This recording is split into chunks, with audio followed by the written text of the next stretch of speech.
आदाब दोस्तों, आपके सामने मैं आज फिर से एक डिश लेकर आई हूँ। आज की जो डिश है बहुत ही आसान डिश है, बहुत ही झटपट बनने वाली और बहुत टेस्टी। इसके इंग्रेडिएंट भी कम लगेंगे। ये मैं आज ये मसूर की दाल है, ये मसूर की दाल बनाऊंगी।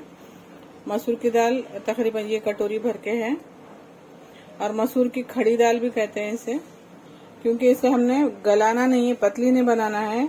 और जिसको गलाना है तो वो थोड़ा सा ज्यादा पानी डाल सकते हैं, लेकिन मुझे खड़ी दाल पसंद है। और ये हरी मिर्च लहसुन है थोड़ा सा, मैं छिलके के साथ ही इस्तेमाल करना पसंद करती हूँ। आप निकाल सकते हैं, आप लहसुन को भी स्किप कर सकते हैं। इसमें प्याज और टमाटर भी नहीं जाने वाला है, यानी जो लोग प्याज टमाटर और लहसुन नहीं खाते वो भी ये डिश बना सकते हैं।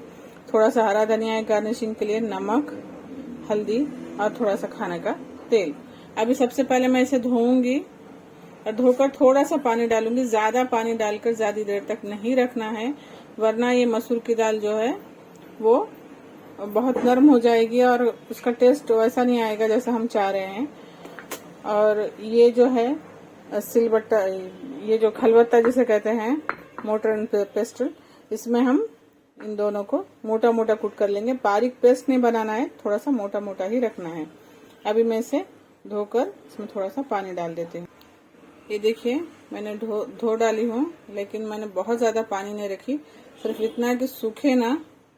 हम लगे तो बाहर से पानी डाल सकते हैं, यानी दोबारा डाल सकते हैं पकाने के बाद, लेकिन फिलहाल हमें सिर्फ इतना ही पानी रखना है और ज्यादा देर नहीं रखना है। अब हम इसे मोटा मोटा कूट लेते हैं।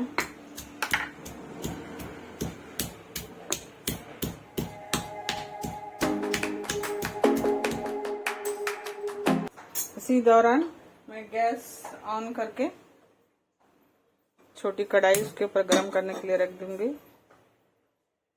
मीडियम फ्लेम पे। और मैं इसको बनाने के लिए ऑलिव ऑयल इस्तेमाल कर रही हूँ। आप कोई भी तेल इस्तेमाल कर सकते हैं, बस कम तेल डालिए, क्योंकि हम इसमें बहुत कम चीजें डाल रहे हैं, बहुत कम इंग्रेडिएंट डाल रहे हैं, इसलिए कम तेल डालिए।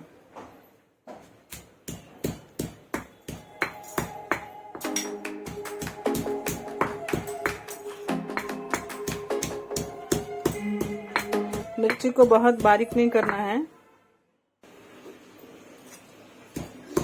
देखिए ऐसे मोटा मोटा ही रखना है। अभी ये जो कढ़ाई है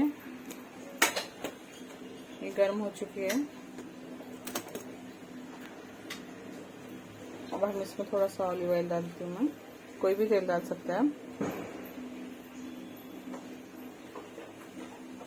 बस काफी है। देखिए गर्म थी कढ़ाई, इसलिए तेल भी जल्दी से गर्म हो गया। अब देखिए इसमें हम जो हरी मिर्च और लहसुन का मोटा मोटा कुटा हुआ पेस्ट डालेंगे। ये झटपट बनने वाली रेसिपी है, लेकिन टेस्टी है।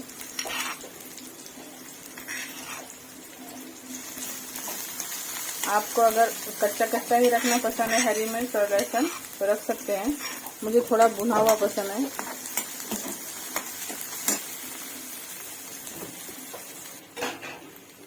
देखिए कलर चेंज हो रहा है। अब मैं इसमें हल्दी और नमक डाल देती हूँ। हरा धनिया डाल दूंगी, आप बाद में भी डाल सकते हैं। जो धो के रखी हुई दाल थी वो दाल ले लेते हैं हम।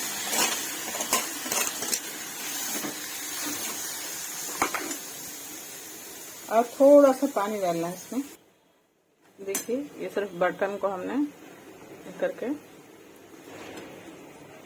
अपना दाल में पानी डाले हैं, पूरी दाल डूबी भी नहीं है। उससे कम भी आप डाल सकते हैं। अब इसे हम मीडियम टू हाई फ्लेम पे पकाएंगे। अगर आपको नरम करना है तो आप इसे एकदम लो फ्लेम पर ढक के रख सकती हैं। मैं भी खुला ही रखूंगी थोड़ी देर, बर्तन थोड़ी देर के बाद ढकूंगी। बहुत ही टेस्टी, बहुत ही जल्दी बनने वाली डिश है। देखिए पकते हुए इसे 1-1.5 मिनट हो गए हैं। अब स्टेज पे हम अच्छे से मिक्स करके एक बार नमक चेक कर लेंगे, क्योंकि ये थोड़ी सी चटपटी और तीखी होगी, इसलिए नमक भी अच्छा ही लगेगा। ठीक है नमक। अब हम इसे देखिए साइड से पानी सूखना शुरू हो गया है। अब इसे हम थोड़ी देर ढक के रखेंगे, कम करेंगे और थोड़ा ढक के रखेंगे। साइड से भाप निकल रही है, देखिए।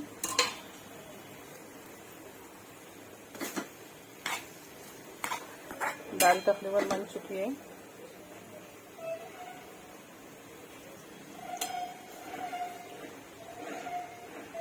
इसे सिर्फ हम और आधा मिनट पकाएंगे और फिर बंद करके रख देंगे।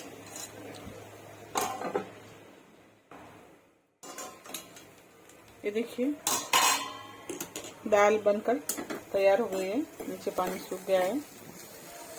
अब हम इसे बंद कर देंगे और डिश आउट कर देंगे। इसे खड़ी दाल इसलिए कहते हैं क्योंकि ये हाथ से तो दब जाएगी और खाने में भी टेस्टी लगेगी, लेकिन बहुत नरम नहीं बनाना है इसे। अब मैं आपको डिश आउट करके बताती हूँ। इससे भाप भी नहीं कड़ी, गर्मा गर्म खड़ी मसूर की दाल तैयार है। बनाइए, खिलाइए और कमेंट में बताइए कैसी बने, और मुझे यकीन है कि बहुत ही टेस्टी, बहुत ही चटपटी बनेगी। बाय बाय दोस्तों। और अभी तक आपने मेरे चैनल को सब्सक्राइब नहीं किया है तो प्लीज़ कीजिए, उससे हमें सपोर्ट मिलता है और हम नए नए डिशेस आपके पास भेज सकते हैं तैयार करके। Bye bye.